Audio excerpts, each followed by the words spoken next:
ಮಾಜಿ ಪ್ರಧಾನಮಂತ್ರಿಗಳು, ಮಣ್ಣಿನ ಮಗ ಹಾಗೂ ನಮ್ಮ ಪಕ್ಷದ ವರಿಷ್ಠರು ಆಗಿರ್ತಕ್ಕಂಥ ದೇವೇಗೌಡ ಅಪ್ಪಾಜಿಯವರ ಹುಟ್ಟುಹಬ್ಬ ಮತ್ತು ಪಕ್ಷದ 25 ವರ್ಷ ಏನು ಪೂರ್ಣಗೊಂಡಿದೆ ಅದರದ್ದು ರಜತ ಮಹೋತ್ಸವ ಎರಡು ಕಾರ್ಯಕ್ರಮದ ಪ್ರಯುಕ್ತ ಇದೇ ತಿಂಗಳು 15, 16, 17 ನೈಸ್ ಗ್ರೌಂಡ್ಸ್ ಮಾದಾವರ ಗ್ರೌಂಡ್ ಅಲ್ಲಿ ನಮ್ಮ ಪಕ್ಷದ ಕಾರ್ಯಕರ್ತರ ವತಿಯಿಂದ JPL ಟೂರ್ನಮೆಂಟ್ ನ ಆಯೋಜನೆ ಮಾಡಿದ್ದೇವೆ. ರಾಜ್ಯ ಸಾಮಾಜಿಕ ಜಾಲತಾಣ ಹಾಗೂ ರಾಜ್ಯ ಯುವ ಜನತಾ ದಳ ಎರಡೂ ಸೇರಿ ಒಂದು ಕಾರ್ಯಕ್ರಮನ ಆಯೋಜನೆ ಮಾಡಿದ್ದೇವೆ.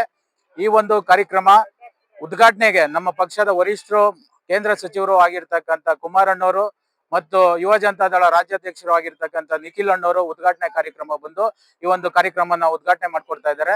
ಈ ಒಂದು ಕಾರ್ಯಕ್ರಮಕ್ಕೆ ನಮ್ಮ ಪಕ್ಷದ ಎಲ್ಲಾ ಶಾಸಕರು, ಮಾಜಿ ಶಾಸಕರು, ಜಿಲ್ಲಾ ಅಧ್ಯಕ್ಷರು, ಕಾರ್ಯಕರ್ತ ಬಂಧುಗಳು ಎಲ್ಲರೂ ಸೇರಿ ಈ ಒಂದು ಕಾರ್ಯಕ್ರಮನ ಯಶಸ್ವಿಗೊಳಿಸಬೇಕು ಅಂತ ಪಣ ತೊಟ್ಟು ಈ ಒಂದು ಕಾರ್ಯಕ್ರಮನ ಮಾಡ್ತಾ ಇದ್ದೇವೆ. ಕ್ರೀಡಾಕೂಟದ ಮುಂದಿನ ಉದ್ದೇಶ ಏನು ಅಂದ್ರೆ, ಮೇನ್ ಯುವಕರಿಗೆ ಸಂಘಟನೆ ಮಾಡೋದಿಕ್ಕೆ ಒಂದು, ಎರಡನೇದು ಸ್ಪೋರ್ಟ್ಸ್ ಮ್ಯಾನ್ಶಿಪ್ ಇರ್ಲಿ. ಈ ಒಂದು 25 ವರ್ಷ ಏನು ಹಿರಿಯರಾಗಿರ್ತಕ್ಕಂಥ ಎಲ್ಲರೂ ಪಕ್ಷ ಸಂಘಟನೆ ಮಾಡಿ 25 ವರ್ಷ ದೇವೇಗೌಡ ಅಪ್ಪಾಜಿ ಕುಮಾರಣ್ಣನ ನೇತೃತ್ವದಲ್ಲಿ ಇವತ್ತು 25 ವರ್ಷ ನಡೆದಿದೆ. ಮುಂದೆ ಅದೇ ರೀತಿ 25 ವರ್ಷ ಯುವಕರು ತಗೊಂಡೋಗ್ಲಿ ಅನ್ನೋ ಒಂದು ಉದ್ದೇಶದಿಂದ ಪ್ರಾರಂಭ ಮಾಡಿದ್ವಿ. ನಿರೀಕ್ಷೆ ಏನಿಲ್ಲ. ನಿರೀಕ್ಷೆ ಅಂದ್ರೆ ಪಕ್ಷ ಅಧಿಕಾರಕ್ಕೆ ಬರ್ಬೇಕು, NDA ಮೈತ್ರಿ ಅಧಿಕಾರಕ್ಕೆ ಬರ್ಬೇಕು ಅನ್ನೋ ಒಂದು ಉದ್ದೇಶ ಇದೆ.